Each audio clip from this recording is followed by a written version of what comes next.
Thank you, Margaret. I'm delighted to be here for this important conversation and really pleased to be able to have this discussion with Harry Johns. We've just been chatting about this. I want to say that I was listening to Margaret, I too have a personal connection, a close cousin of mine whose wife has been diagnosed for some years now. So I've seen, as perhaps all of you have, not only the physical but the emotional, the personal toll that this can take. But I want to launch right in with you, Harry Johns, and ask you about the role of the Alzheimer's Association. How does the association fit into this big Alzheimer's picture?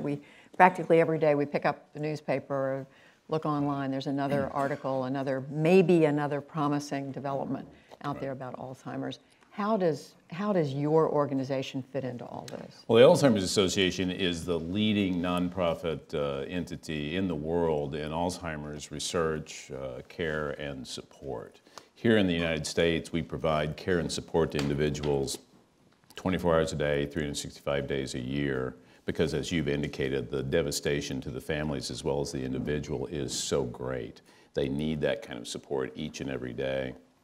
And then we're dedicated to ultimately ending the disease, so we'll no longer have to provide that kind of support to people. So Thomson Reuters has recognized us as the highest impact research organization in the nonprofit world around the globe. And third, actually, only behind the U.S. Federal government and the Chinese government. So we work hard to fund research, but we also work hard with people here in this city, inside the Beltway, to do the public policy that will ultimately allow the change in the course of the disease that we need. There are 5 million people in America who have this disease, 15 million caregivers, 47 million people worldwide. The scale of the impact of the disease is just staggering. You just heard $226 billion a year in costs for care alone, and that's going to go up to $1.1 trillion by the middle of the century, just over a generation, if we can't change the course. How does you talked about the research that the association sponsors. How does that work? Do you actually employ the scientists?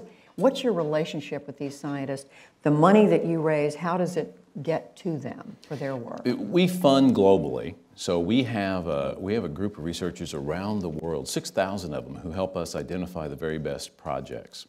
The scientists are not on our staff, but we have access to the very best scientists around the world.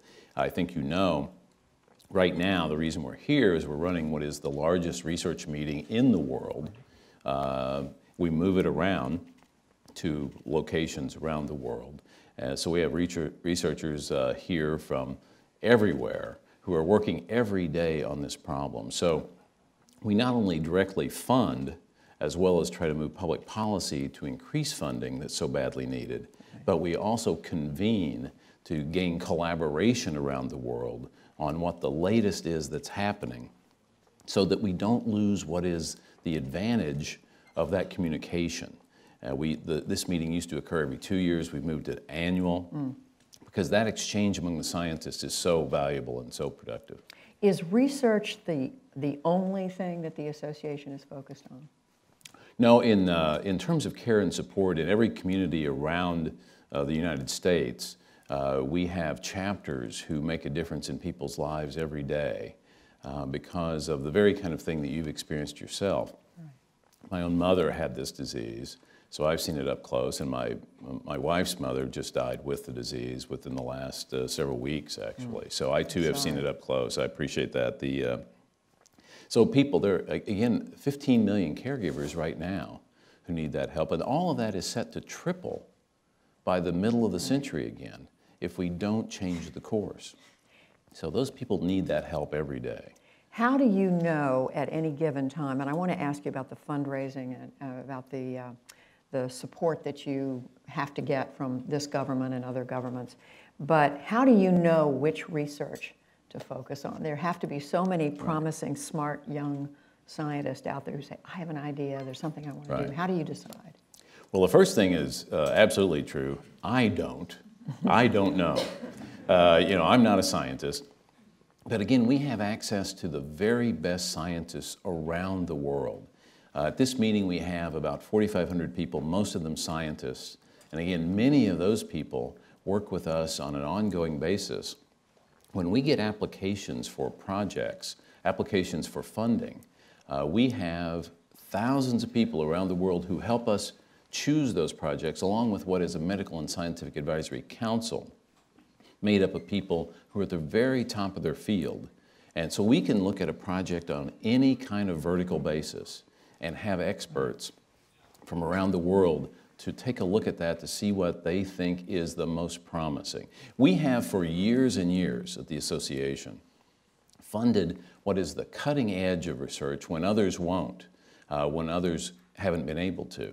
You know, what's an example of that? Well, we funded technology early on, about a decade ago, that identified the plaques. You've heard of the plaques and tangles of Alzheimer's, the hallmarks of the disease. And we funded research when no one else would, back at that time period, that has now changed the very field of Alzheimer's research. That identification of those plaques has led us to know now that those plaques accumulate as much as 20 years in advance of the symptoms occurring.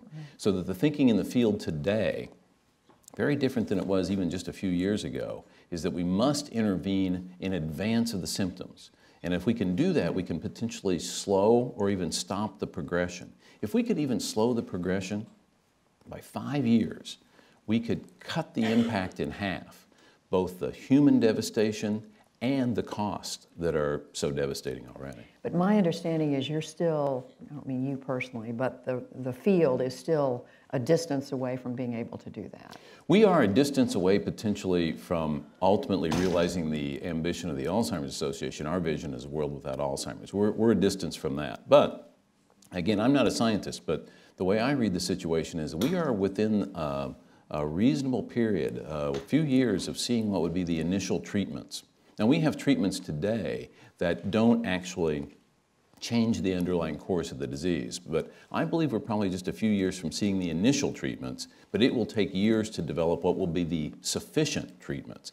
Not unlike hypertension or AIDS, it will more likely be a cocktail. The disease is heterogeneous, so it will not be one drug, no silver bullet to fix this. But so you're talking about, but in the nearer term, slowing the onset and slowing the progression. If in fact we can see a drug that actually has clinical effect, right, then the potential is there are a number of prevention trials that are now underway. I'm proud to say the association was an early funder of those to get those started. And in fact, they wouldn't even be possible without the technology I mentioned. So those prevention trials have the potential to do exactly what we're discussing, which is to slow or stop progression. So when you make the argument, as you do, to members of Congress, to those who have the ability to determine how much support you're going to get from the government, which right, has to be the biggest source of support. Absolutely. What's the argument you make? There are so many other important causes out there that affect right, people's well-being. And yes, Alzheimer's affects many people, but how do you make that argument? Well, you know, I worked in cancer for many years, and I'm proud to say that we've made great progress on cancer. You know, 2/3 of cancer patients are cured today. We fund about $5.5 billion in cancer research annually at the National Cancer Institute. So cancer funding has been high for many years, and we've seen the results. We've funded HIV/AIDS at about $3 billion a year, and we've seen the results, chronic disease today. So heart disease, mortality down. All those diseases have mortality rates that are down as a result of investments that have been made in the past. In Alzheimer's disease, we have what is a triple threat. There's really nothing else like it in terms of its impact that has so little done about it at the federal level. You know, it is huge prevalence and growing. It has huge cost and growing. And it is the only one of all of the leading causes of death in America that has no way to stop it, prevent it, or even slow it down. So the investments today, until just recently, it was about $400 million being invested in Alzheimer's research, even though it's costing $226 billion annually, going up to 1.1 trillion with a T. So what members of Congress, and I have to give credit to the leaders in Congress, the Chairman Cole and his committee in the House, and Chairman Blunt and Ranking Member Murray and that committee in the Senate, and those leaders in the Congress have stepped up for $300 and $350 million investments in the new appropriations, yet to be approved. We need to see that. It's still not approved. We need to see that signed into law. Right. But those are big advancements if we can see them. But the science community believes, the Alzheimer's Association convened a science group some years ago, and that group believed that we need to reach $2 billion. And recently, with the Congress stepped up. $2 billion annually. $2 billion annually. Yes, and right now we're only up to about $600 million. So the underfunding of Alzheimer's research has a direct impact on what is the failure of the change in the course of the disease, unlike what we've seen in cancer, HIV/AIDS, heart disease. There is a clear correlation between making those research investments and seeing those mortality rates go down. Is there an alternative if you don't get the federal government funding that you need? Is there anything in the private sector to rival what the government, the federal government, potentially has the ability to do? Well, the Alzheimer's Association, again, funds directly. We're about to initiate a research effort on our own to try to raise our level of funding of this to a higher plane. From private givers. From private givers. But it's impossible in any disease to not have the strong investment of the federal government, because there's an enterprise, if you will, nonprofit organizations like ours, the federal government, and the private sector. It takes all three sectors to make it work. If you look at the gains that have been made in cancer, heart disease, AIDS again, all those situations require all three sectors to make it happen. So, I'm thinking of you sitting down in the office of a member of Congress or the office of a senator. What do you say to them? How do you, because they must know that they've seen the statistics, they know the numbers. They're also being asked by, as you said, cancer, heart, you name it, HIV. Support us. Not to mention the enormous array of other good causes out there. Well, you've rightly anticipated what has occurred. I have been in that situation. You are correct. Well, you know, and it's taken some time for people to understand thoroughly what is the impact here. But what we see today, you know, one of the things that's happened that's important to this is, you know, the Alzheimer's Association also has made a huge effort at getting the American public to realize the impact of the disease. You know, if you take a look at what's happened again in cancer or AIDS or any other cause, there first has to be a discussion in the American public about the issue. When I came to the organization, there was not discussion about Alzheimer's. It was pretty much taboo. So we've raised that discussion. I'm proud to say the Alzheimer's Association has really pushed the discussion, thanks to help from you and your colleagues of talking about these things in the media. We work for earned media very hard. We fund advertising about this issue. We work with our chapters in communities to get the word out. You know, in cancer, years ago, cancer wasn't discussed. Once the discussion came to the public attention, once it was important to the public, things changed. Funding for research changed at the private level, at the public level. When research funding changed, cancer changed. And we've got a lot to do still in cancer, but 2/3 of people being cured is way beyond where we are in Alzheimer's. Every person who gets an Alzheimer's diagnosis will die with it or of it today. And many people don't realize that it is a leading cause of death. Many people don't realize Alzheimer's is itself causative of death, but it's 6th leading cause of death based upon CDC statistics. And beyond that, again, years ago in cancer, way underreported, still true in Alzheimer's today. We just did a survey that showed that 45% of the people who have a diagnosis know they have it. The docs don't tell them. You know, it's unimaginable. Is that right? That many don't know. That many don't know. Half the people aren't diagnosed to start with, and half of the people who are diagnosed aren't told. That again echoes what happened in cancer. So again, the public discussion is a huge part of driving the answer to your question about having members of Congress step up on this. And I've seen members of Congress now in the past couple of years, last few years, really step up on this and see what needs to be done. And on both sides of the aisle, a bipartisan effort. And I will say, too, that another part of that is leadership from the top. You know, there are about 20, give or take, presidential candidates out there right now. Or 21. As of today. Yeah, there you go. So, you know, each one of those candidates has an opportunity to be the first president to truly embrace this issue.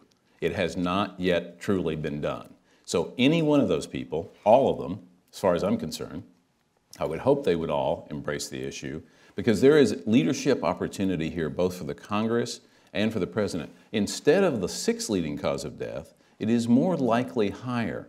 The most recent study released indicates that instead it's probably about 500,000 people a year who die at least as a result of this disease.